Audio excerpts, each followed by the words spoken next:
আসসালামু আলাইকুম। আমরা এখন আছি খুলনার খালিশপুর যুব সংঘ ক্লাবের পাশের এই বাড়িতে আমাদের সবার প্রিয় রেইনবো ব্রিডার বাইজিৎ। তুমি কেমন আছো? আলহামদুলিল্লাহ ভাই, আপনি ভালো আছেন? আলহামদুলিল্লাহ বাইজিৎ, তোমরা আমরা রেইনবো বাচ্চা সরাসরি বাচ্চা দেখতে চাই, তোমার কাছ থেকে বাচ্চা দেখাও।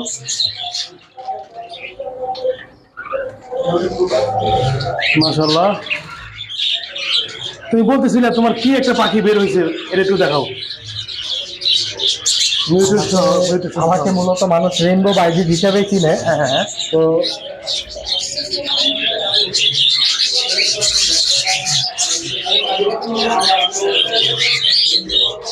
এই যে কালারটার জন্যই মূলত।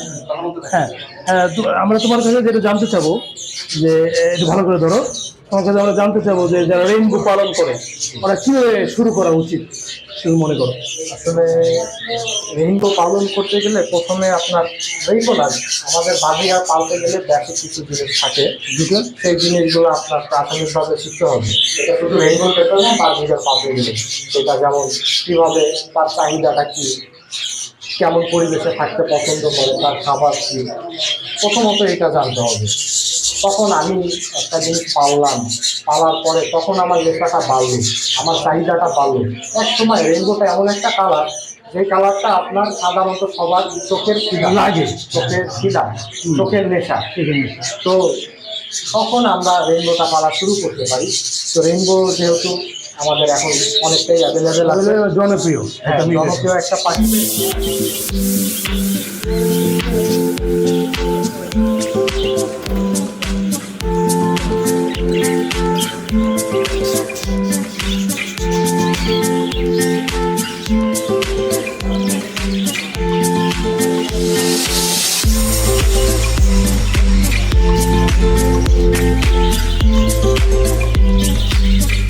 একটা পাখি।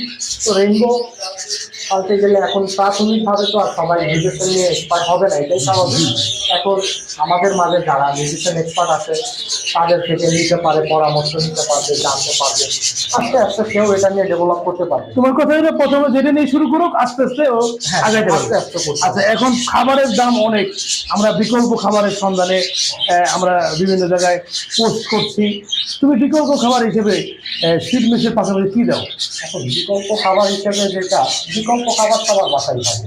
যেমন আমি আমার বাসার জন্য সবজি কিনে নিয়ে আসি। দারুণ। সবজি যে অবশিষ্ট অংশ, কিছু কিছু অংশ থাকে যেগুলো আমরা খাই না, বাট পাখিদের জন্য এটা হেলদি, ওরা এটা পছন্দ করে। দেখা গেল আমি গাজর কিনে নিয়ে আসছি, গাজরের পুরো অংশটা আমি খাচ্ছি না, আমি পাখিকে ওটা দিচ্ছি। আমি ফুলকপি কিনে নিয়ে আসছি, আমি ওটা পুরো খাচ্ছি না। আমি শাক কিনে নিয়ে আসছি, যেরকম পুঁই শাক আছে, পুদিনা পাতা, বিভিন্ন মানে তুমি যেগুলো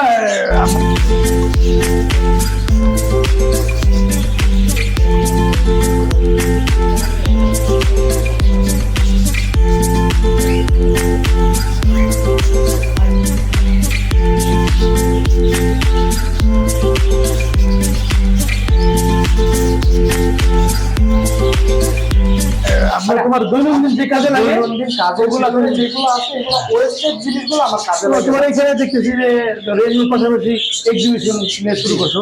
মাশাআল্লাহ, তুমি ভালো কোয়ালিটি নিয়ে শুরু করছো প্রথম দিক হিসাবে। আর তোমার অন্যান্য বাজারের রেইনবো মিউটেশন কি কি আছে, তুমি যদি একটু আমাদেরকে এক্সপ্লেন করো। আমার এখানে আছে রেইনবো ডিএফজিও বায়ো, পার্সেল আছে, মাউগি আছে, এসএফজিএফ বায়ো আছে, তারপরে রেইনবো পাতা।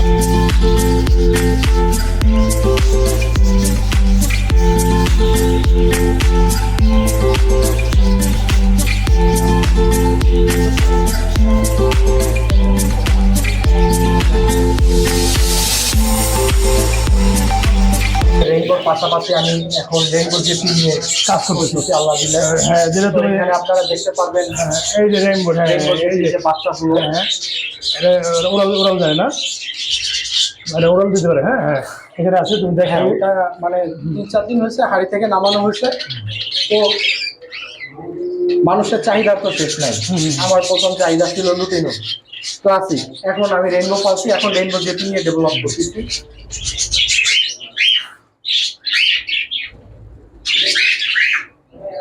এখানে দেখতে পারবেন আরও আছে, এখানে অনেক পাখি আছে।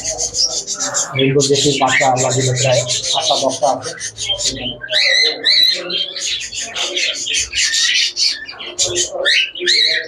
ঠিক আছে, আমার মোটামুটি আমরা একটা রঙের দুনিয়ায় কিছুক্ষণ ছিলাম, খুব ভালো লাগলো।